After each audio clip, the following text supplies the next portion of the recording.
चलिए आज जीवन की एक सच्चाई को जानने की और कोशिश करते हैं।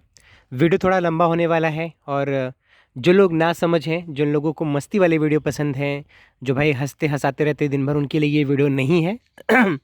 वो इस वीडियो को अभी स्किप कर सकते हैं, उनका कुछ भी नहीं गया है। हाँ, जो अपने जीवन को लेके सीरियस हैं, जो अपने करियर को लेके सीरियस हैं, जो वास्तविक जीवन जीना चाहते हैं, वो इस वीडियो पे बने रहें और अंत तक देखें। देखिए, बहुत सिंपल सा लॉजिक बताऊँगा। आजकल गाँव वगैरह में आप किसी से मिलेंगे, कोई आपका सहपाठी रहा हो या आपसे उम्र में बड़े रहे हों, अगर आप उनके पिताजी से या उनके माताजी से पूछते हैं और 2-4 साल से आपकी मुलाकात नहीं हुई है, तो वो सीधा कहेंगे कि भैया मेरे बेटा जी, अरे बेटा जी तो सेटल्ड हो गए ना, शादी वादी कर लिए, अपना परिवार लेके मुंबई रहते हैं, कलकत्ता रहते हैं, बेंगलुरु रहते हैं, गुजरात रहते हैं। आपको आपको भी अक्सर ये सुनने को मिलता होगा। तो आपके अंदर ना उस टाइम पे एक फैंटेसी क्रिएट होती है। मे बी आप जेलस भी होंगे, खास करके जेलस यानी कि जलन, ईर्ष्या हो सकती है। कब? जब आप उनसे पद में छोटे होंगे, या फिर आपकी पत्नी, या कुल मिला जुला करके आपकी जो फ्रेंड है जिनके बारे में आपको बढ़ा चढ़ा के बताया गया है, आप उनके लेवल के नहीं होंगे और आप ये इमेजिन करना शुरू कर देते हैं, अच्छा फ़लाना, ओ माय गॉड, फ़लाना फ़लाने सिटी में है क्या यार, मस्त लाइफ होगी, अच्छा खासा पैसा कमा रहा होगा, फ्लैट में रह रहा होगा, अच्छा जॉब कर रहा होगा, मज़े हैं उसके। अब कितने मज़े हैं उसके, चलिए प्रैक्टिकली समझते हैं। आप में से जो लोग नौकरी कर रहे होंगे बाहर, वो अच्छे से कोरिलेट कर पाएंगे, समझ पाएंगे, ठीक है। बात को थोड़ा गहराई से समझते हैं। अब आइए, चाहे वो बीटेक वाला हो, चाहे बीएससी वाला हो, चाहे बीए वाला हो, चाहे बीकॉम वाला हो, सबकी मैं आपको सच्चाई उजागर करने वाला हूँ कि मुंबई जैसे शहर या दिल्ली, गुजरात में जो लोग हैं, जो गांव में जिनके घर वाले डींगे मारते फिरते हैं कि फ़लाना बैंक में मेरा लड़का जॉब करता है, एक्सिस बैंक में है, या मेरा लड़का बीटेक करके फ़लाना इंजीनियर हो गया है, या मेरा लड़का बीए करके या फिर बीएससी करके एमआर हो गया है, तो इन सब की कहानी बताते हैं। मैं एक बार फिर से कहूँगा कि किसी भी प्रोफेशन की मैं बुराई नहीं करता, क्योंकि मैं भी किसी पर्टिकुलर फॉर्म में काम कर रहा हूँ, प्रोफेशन में काम कर रहा हूँ। मेरा ये वीडियो बनाने का पर्पज़ है कि सच्चाई, जीवन की सच्चाई को उजागर करना। आप में से जो लोग गांव में, जिनके सामने बड़ी बड़ी बातें बताई जाती हैं और आप जलने लगते हैं अंदर से, सामने वाले की चीज़ें महसूस करके सोचते हैं कि यार काश उसकी जैसी लाइफ मेरी भी होती, तो इस भ्रम को तोड़ने के लिए मैं आगे की सच्चाई बता रहा हूँ, ठीक है। अब सबसे पहले शुरुआत करते हैं एमआर की कहानी। और लकीली मैंने कुछ महीने एमआर में जॉब किया भी था, 7-8 साल पहले की बात है, इसलिए मैं बहुत अच्छे से बता पाऊँगा और आप में से जो एमआर में जॉब कर रहे हैं वो समझ पाएंगे। अब एमआर की नौकरी पकड़ लीजिए, जैसे गांव में आ गया। आप जो एमआर के बारे में नहीं जानता है वो क्या कहेगा, भैया फलाने का लड़का, अरे वो तो डॉक्टरी वाला काम करता है, दवाई सेलिंग करता है, मस्त पैसे कमाता है, आधा दवाई घर भेजता है, दुनिया भर का ये सब ये वो किट वगैरह भेजता रहता है, ठीक है। अब सच्चाई क्या है, चलिए समझते हैं गहराई से। सच्चाई कुछ ऐसा होता है कि उनकी लाइफ क्या है पता है, सबसे पहले सुबह सुबह 7:30 मतलब 10 बजे तक इन्हीं हाउ उन्हें अपने ऑफिस पे मिलना होता है। और ऑफिस के नाम पे क्या पता है, कोई पर्टिकुलर ऑफिस एसी उसी नहीं चल रहा होता भाई, एक गार्डन होता है, किसी भी गार्डन में बोलेंगे आज इस गार्डन में मिलना है, ठीक है। उनकी टीम होती है, उनका टीम लीडर होता है, वहीं बुला लेगा, तो सबसे टारगेट दे देगा कि आज तुम्हें इतने काम करने हैं, इस जगह जाना है, ऐसे ऐसे करने हैं, ठीक है। उसके बाद पीठ पे भाई साहब 15-15 किलो की दवाई लाद करके चल दोगे, ठीक है। और चलने के बाद आपको एरिया दे दिया जाएगा, फलाने एरिया है, जितने डॉक्टर हैं जाओ विजिट करो, हाथ पैर जोड़ो, चाहे अपनी बातों से रिझाओ, चाहे कुछ करो, चाहे उर्वशी बनो, रंभा बनो, मेनका बनो, वट एवर, लेकिन तुम्हें एंड ऑफ द डे इतना दवाई सेल करके आना ही है, इतना ही जान लो।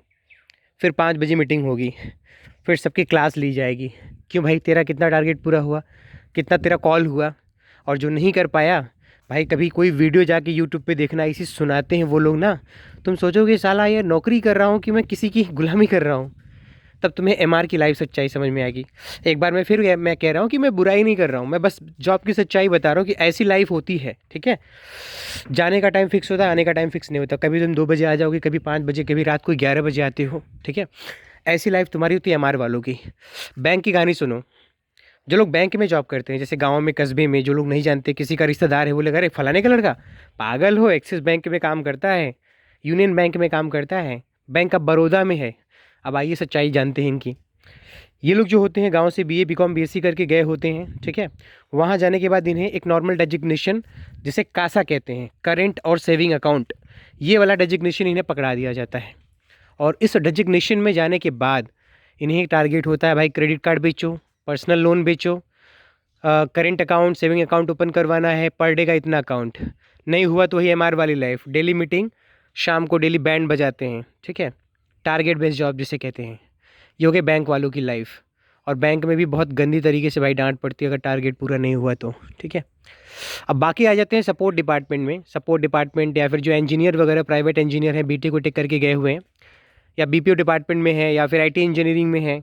कुल मिला जुला के इतना जान लीजिए कि जो आप समझ रहे हैं वैसा कुछ नहीं है उनका लाइफ भाई साहब। पैसा एक एंड ऑफ द मंथ 30 तारीख को उनके अकाउंट में एक सैलरी क्रेडिट होने के अलावा उनकी लाइफ में कोई भी मिरेकल नहीं हो रहा है, कोई भी चमत्कार नहीं हो रहा है, सिवाय अंदर ही अंदर उनके घुटने के। आप उनके अंतरात्मा से पूछोगे तो डेली बेसिस पे बस यही सोच रहे होते हैं, बस 1 महीने बाद नौकरी क्विट कर दूंगा, 2 महीने बाद नौकरी क्विट कर दूंगा, और इसी आस में वो साल 2 साल से उसी में पड़े हुए हैं। समझ रहे हैं बात को? तो इस तरह से तो उनकी लाइफ है। और आपके सामने वो ऐसे बनेंगे, ऐसी बॉडी लैंग्वेज, ऐसा पहनावा रखेंगे, ऐसी बातें करेंगे कि लगेगा ही नहीं कि भाई ये इंसान प्रॉब्लम में है। और दुनिया का हर इंसान ये नहीं चाहता है कि वो परेशान है तो अपनी परेशानी को आपके सामने भी उजागर करे, ठीक है। तो ये लाइफ होती है बैंक वालों की। और जो भी अदर सेक्टर में काम कर रहे होते हैं, साल भर में एक बार भाई साहब गांव आना नसीब होता है, वो भी शादी विवाह पड़ा तो। और छुट्टी के लिए बॉस की भाई साहब गुलामी पहले करो, एक महीने पहले, सर 20 दिन की छुट्टी चाहिए सर, 10 दिन की देख लीजिएगा प्लीज़ सर, तेल पानी मारते रहो। तब जाके यार 12 से 15 दिन की तुम्हें छुट्टी मिलेगी। और उसके बाद भी घर पे आओ रहोगे, तुम घर पे सुकून से रह नहीं पाओगे, ठीक है। आधा दिल तुम्हारा घर पे लगा रहेगा, आधा दिल तुम्हारा ऑफिस पे लगा रहेगा। कितने काम हुए थे, क्या हुआ था, ये हुआ था, वो हुआ था, ठीक है। इस तरह से तुम्हारी लाइफ होती है। और फिर 12 से 15 दिन बाद तुम रिटर्न चले जाते हो, ठीक है। So this is the real life of job. और वो जो आपको कहते फिरते हैं कि मेरा लड़का मेरी लड़की फलाने जगह पे फलाने कंपनी में जॉब करता है, सेटल्ड हो गया है ना, सेटल्ड हो गया, ये जो शब्द सुनने को मिलता है बहुत हंसी आती है सुन करके। हाँ, ये है कि तसल्ली देने के लिए कुछ ना कुछ तो कहना पड़ेगा। तो अब सवाल ये है कि भाई ये तो दुनिया कर रही है, राइट। आप कहेंगे कि ये तो दुनिया कर रही है, इसमें बुरा क्या है? अगर ये सब इंसान करेगा नहीं तो खाएगा क्या? है ना। बाल परिवार अगर है, ये सब करेगा नहीं, नौकरी नहीं करेगा, टारगेट बेस्ड जॉब नहीं करेगा, कहीं पे एग्जीक्यूटिव वाला काम नहीं करेगा, तो फिर वो उसका भरण पोषण कैसे होगा? अब इस पे आके बात करते हैं। देखिए, पहली चीज़ तो अनावश्यक ढंग से आपने बहुत सारी चीज़ों की ईएमआई बना रखी है। अब झक मार करके आपको जो घटिया लाइफ जी रहे हैं उससे भी घटिया लाइफ आगे आपको जीना पड़ेगा। अब जैसे आपने शादी किया, भाई आपका शौक़ हो भी सकता है, आप अपनी मर्ज़ी से किए होंगे, या हो सकता है अपने परिवार के दबाव से किए हों, चाहे जैसे किए हों। अब शादी आप कर लिए हैं तो भाई एक फ़्लैट भी होना चाहिए। अब फ्लैट कितने का? 25 से 30 लाख से नीचे की बात मत करिए, एक मध्यम वर्गीय फ्लैट की बात कर रहा हूँ, मिडल, एक नॉर्मल 2 BHK का, ठीक है। अब भाई साहब 15 से 20 लाख रुपए तो आपके पास होते ही नहीं है ना। 2 से 2.5 लाख 3 लाख रुपए जो आप अपने नौकरी से बचा के रखे रहते हो, वही पैसा आप डिपॉजिट के तौर पे दे देते हो। मतलब एक एक एक मुश्त राशि दे देते हो, और उसके बाद क्या करते हो, ईएमआई बनवा लेते हो 15,000 की, 20,000 की, 10,000 की। अब भाई साहब 15,000 की ईएमआई है। अब आपकी सैलरी 50,000 है। वैसे 50,000 होती नहीं, यूपी बिहार के लड़के जो जाते हैं मुंबई में, 50,000 बनाने के लिए उन्हें ना 10 साल 15 साल घिसना पड़ता है। ये भी सच्चाई है, मैं बता रहा हूँ आपको, ठीक है। अब भाई साहब आप 50,000 मैं मानता हूँ आप कमाना शुरू भी कर दिए, तो उसमें से 15 से 20,000 तो आपकी ईएमआई जा रही है। बाकी के 30,000 बचे, बाकी 10,000 माइनस कर दो भाई साहब, खर्चा खुराकी, बीवी है, आप हैं, बच्चे हैं, ठीक है, पढ़ाई है, लिखाई है, सब कुछ है। तो बचा कितना? 20,000 बचा। अब 20,000 है भाई, तो परिवार में भी तो पैसे देने पड़ेंगे। 10 से 15,000 रुपये परिवार को दे दिए, आपके अकाउंट में कितना बचा? 5,000 रुपये। 50,000 रुपये कमा रहे हैं और आपके पास सेविंग कितना कर रहे हैं? 5,000 का, ठीक है। तो अब आप क्या करेंगे? आप सोच तो रहेंगे यार, बस सोच रहा हूँ नौकरी छोड़ दूँ, ये छोड़ दूँ, वो छोड़ दूँ, लेकिन फिर अंत में वही करते रहेंगे, क्योंकि आप नौकरी छोड़ेंगे तो बैकअप नहीं है। क्योंकि भाई साहब 6 महीने साल भर के लिए आपके पास बैकअप तो होना चाहिए ना। 2 लाख 4 लाख रुपए का ईएमआई जाएगी, ये जाएगा, वो जाएगा, बच्चे की पढ़ाई एंड ऑल दैट। तो आप पिसते से निकल नहीं पाते हो। हाँ, अगर आपका परिवार बैकग्राउंड अच्छा है, खेत खलियान आपके पास बहुत सारे हैं, तो फिर कोई दिक्कत नहीं है। आप 1 करोड़ का फ्लैट ले लो ईएमआई पे, नो इश्यूज़, क्योंकि आपके पास एक बैकअप है ना। अगर नौकरी गई, कुछ गया, तो एक खेत बेचने की देर है भाई साहब। 10 बीस खेत आपने बेचा तो 50 लाख रुपए, करोड़ों रुपए तो यूँ आ जाएंगे, और सारा चीज़ शॉर्ट आउट हो जाएगा। तो मुद्दा ये है कि ईएमआई वगैरह भी कराइए ना, तो पहले अपना बैकअप देख करके कराइए कि अगर खुदा न खास्ता कुछ होता भी है, जॉब जाती है, या कुछ बॉडी मतलब फ्रैक्चर हो जाती है, तो ऐसे केस में मेरे पास बैकअप प्लान क्या है? मैं ईएमआई कैसे पे करूँगा? खेत खलियान मेरे नाम पे कुछ है भी कि नहीं है? ठन ठन गोपाल हूँ, और नहीं है भाई साहब तो कुत्ते वाली लाइफ आपकी हो जाएगी, इतना नोट करके रख लीजिए। झंड हो जाएगी ज़िंदगी पूरी, ठीक है।